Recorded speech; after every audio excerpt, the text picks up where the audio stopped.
आज का वीडियो इसी प्रकार एक महत्वपूर्ण विषय पे हम करने वाले हैं। विषय है AMH। AMH मतलब एंटी मुलेरियन हार्मोन। अब ये महत्वपूर्ण क्यों है? संतान प्राप्ति की ट्रीटमेंट करते वक्त AMH वैल्यू हमेशा जांची जाती है, इसीलिए ये AMH ज़्यादा महत्वपूर्ण है।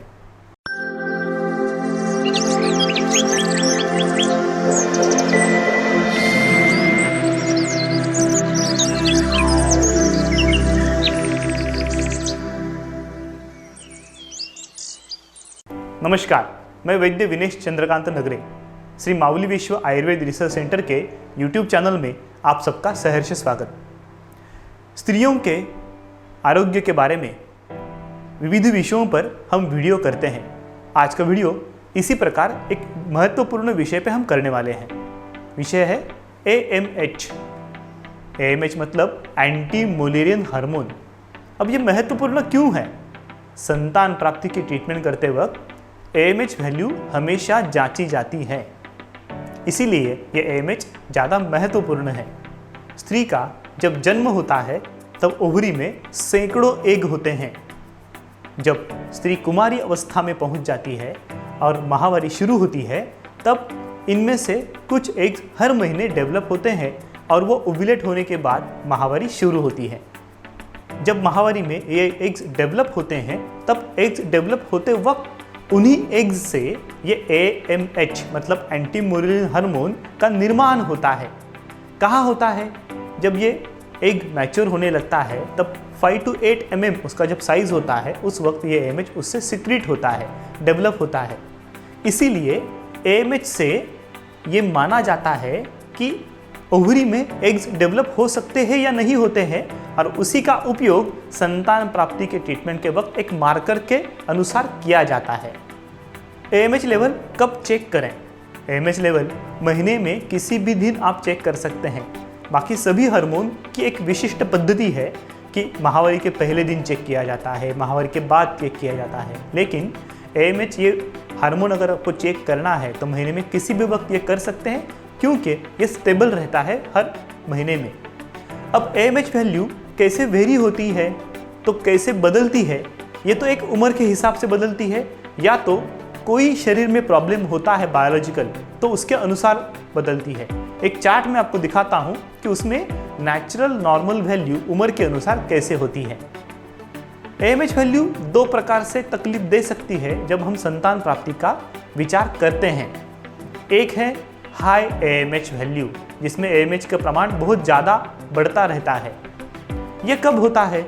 जब पॉलीसिस्टिक ओवरी का पेशेंट होता है, जिसमें हर महीने एग्स ज़्यादा पैमाने पे डेवलप होते हैं और ये ज़्यादा एग्स पूरी तरह से मैच्योर नहीं होते। ज़्यादा एग्स मतलब ज़्यादा AMH, तब इस पेशेंट में AMH वैल्यू थोड़ी ज़्यादा रहती है और ये इमैच्योर एग्स संतान प्राप्ति के लिए उपयुक्त नहीं होते हैं। दूसरी जगह लो AMH वैल्यू जब कम रहती है। नॉर्मली ये कब होता है? जब मेनोपॉज के समय या तो 40-45 की उम्र में महिलाओं में AMH वैल्यू कम होती है।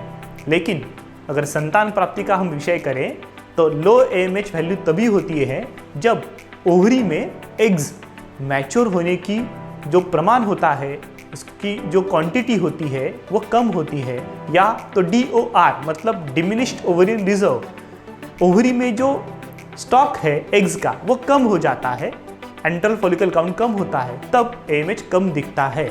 इसका मतलब ऐसा है कि प्रेगनेंसी होने के लिए, संतान प्राप्ति होने के लिए कम एग्स बाकी है, संतान प्राप्ति जल्दी से जल्दी होनी बहुत ज़रूरी है। अब तक हमने देखा AMH महत्वपूर्ण क्यों है, उसकी वैल्यू बढ़ने से क्या होता है, कम होने से क्या होता है।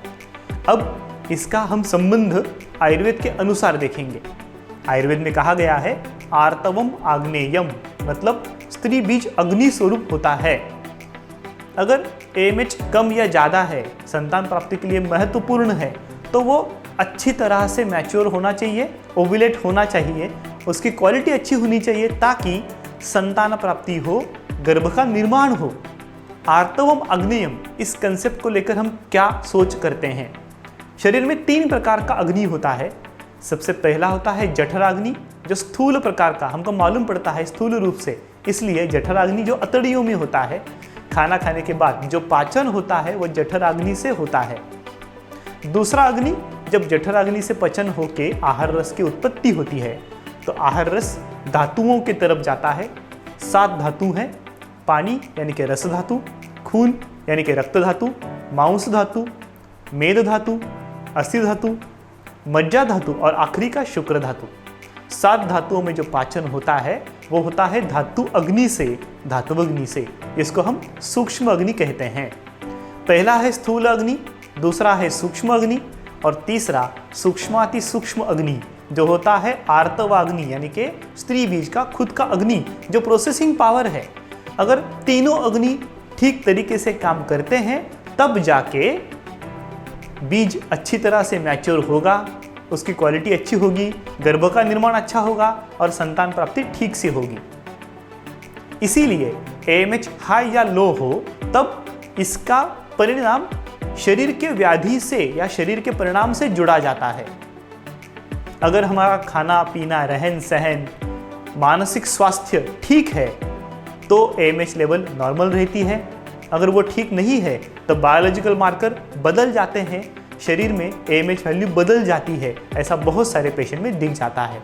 इसी के अनुसार आयुर्वेद में प्रकृति, विकृति, आहार, विहार इन सारे परिणामों को जांच करके आयुर्वेदाः सामने बैठने वाले पेशेंट की आयुर्वेद के अनुसार आयुष्य का ज्ञान जान के फिर हमको तय करना पड़ता है जठराग्नि में दुविधा है, धात्वग्नि में दुविधा है या आर्तव के अग्नि यानी कि स्त्री बीज के अग्नि में दुविधा है। ये सारे चीज़ों को परिणाम देख के उसके अनुसार चिकित्सा का हम निश्चित ही करते हैं। उपचार आयुर्वेद औषधियों का, उपचार पंचकर्म का, उपचार उत्तर बस्ती का, तो उससे फायदा होके संतान प्राप्ति होना बहुत बार फलदायी, फायदेमंद हो सकता है। आज हमने जो वीडियो किया वो AMH की जानकारी के लिए किया। क्यों? क्योंकि बहुत सारे पेशेंट की ट्रीटमेंट चालू रहती है, AMH की वैल्यू उसमें लिखी होती है, लेकिन पेशेंट को AMH क्या है ये पता नहीं होता है और उसके अनुसार उसने खुद की लाइफस्टाइल बदली नहीं होती है। AMH अगर आप जान ले क्या है तो आयुर्वेद के अनुसार उसकी चिकित्सा बहुत अच्छी तरह से आसानी से की जा सकती है। आज का वीडियो अगर आपको पसंद आया है तो ज़रूर लाइक कीजिए, शेयर कीजिए। आपको अगर उसमें कुछ जानकारी और चाहिए तो कमेंट बॉक्स में कमेंट कीजिए, हम उन प्रश्नों का समाधान करने की हमारी तरफ से पूरी कोशिश करेंगे।